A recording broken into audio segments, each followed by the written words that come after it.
कार्तिक मास मातम छठा अध्याय। जय जय श्री राधे। नारद जी बोले, जब 2 घड़ी रात बाकी रहे तब तुलसी की मिट्टी, वस्त्र और कलश लेकर जलाशय पर जाए।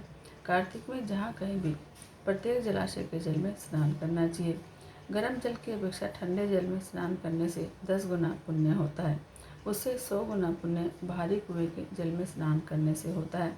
उससे अधिक पुण्य बावड़ी में और उससे भी अधिक पुण्य पोखर में स्नान करने से होता है। उससे 10 गुना झरनों में और उससे भी अधिक पुण्य कार्तिक में नदी स्नान करने से होता है। उससे भी 10 गुना पुण्य वहाँ होता है जहाँ 2 नदियों का संगम हो, और यदि कहीं 3 नदियों का संगम हो तब तो पुण्य की कोई सीमा ही नहीं।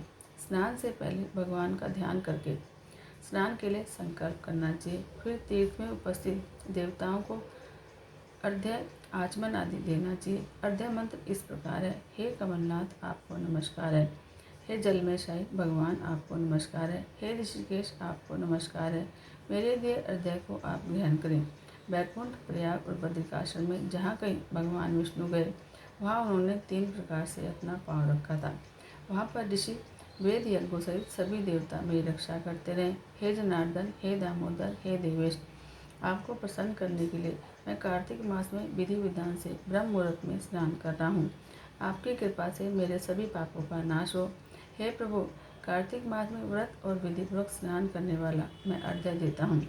आप राधिका सहित इसे ग्रहण करें।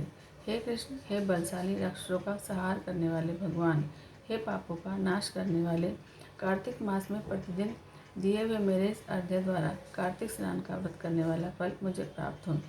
फिर विष्णु, शिव और सूर्य का ध्यान करके जल में प्रवेश कर नाभि के बराबर जल में खड़े होकर विधिपूर्वक स्नान करना चाहिए।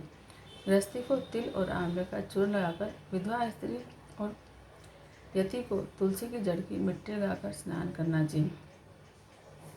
सप्तमी, अमावस्या, नवमी, त्रयोदशी, द्वितीया, दशमी आदि तिथियों को आंवला और तिल से स्नान करना मना है। स्नान करते हुए निम्न शब्द बोलने चाहिए। जिस भक्ति भाव से भगवान ने देवताओं के कार्य के लिए 3 प्रकार का रूप धारण किया था, वही पापों का नाश करने वाली भगवान विष्णु अपनी कृपा से मुझे पवित्र बनाए।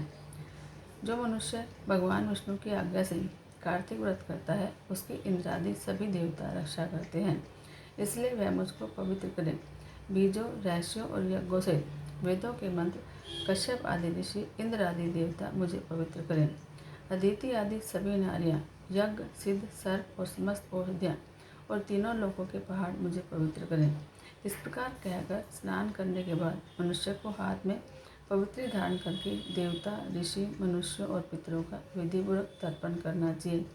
तर्पण करते समय तर्पण में जितने तिल रहते हैं उतने वर्ष तक व्रती के पितृगण स्वर्ग में वास करते हैं। उसके बाद व्रती को जल में से बाहर निकलकर शुद्ध वस्त्र धारण करने चाहिए। सभी तीर्थों के सारे कार्यों से निवृत्त होकर पुनः भगवान विष्णु का पूजन करना चाहिए। सभी तीर्थों के सारे देवताओं का स्मरण करके भक्तिपूर्वक सावधान होकर चंदन, फूल और फलों के साथ भगवान विष्णु को फिर से अर्घ्य देना चाहिए। अर्घ्य के मंत्र इस प्रकार हैं। उनका अर्थ हिंदी में इस तरह से है। मैंने पवित्र कार्तिक मास में स्नान किया है। हे विष्णु, राधा के साथ आप मेरे दिए हुए अर्घ्य को ग्रहण करें। फिर चंदन, फूल और तांबूल आदि से वेद पाठी ब्राह्मणों का श्रद्धापूर्वक पूजन करें और बार बार नमस्कार करें। ब्राह्मणों के दाएं पांव में तीर्थों का वास होता है। मुंह में वेद और समस्त अंगों में देवताओं का वास होता है। अपने कल्याण की इच्छा रखने वाले मनुष्य को इनका न तो अपमान करना चाहिए और न ही इनका विरोध करना चाहिए। फिर एकाग्रचित होकर भगवान विष्णु की प्रिय तुलसी जी की पूजा करनी चाहिए। उनकी परिक्रमा करके उनको प्रणाम करना चाहिए। हे देवी, हे तुलसी, देवताओं ने ही प्राचीन काल में तुम्हारा निर्माण किया है और ऋषियों ने तुम्हारी पूजा की है। हे विष्णु प्रिया तुलसी, आपको नमस्कार है। आप मेरे समस्त पापों को नष्ट करो। इस प्रकार जो मनुष्य भक्तिपूर्वक कार्तिक मास का व्रत का अनुष्ठान करते हैं वे संसार के सुखों को भोग करते हुए अंत में मोक्ष को प्राप्त करते हैं। जय श्री कृष्ण।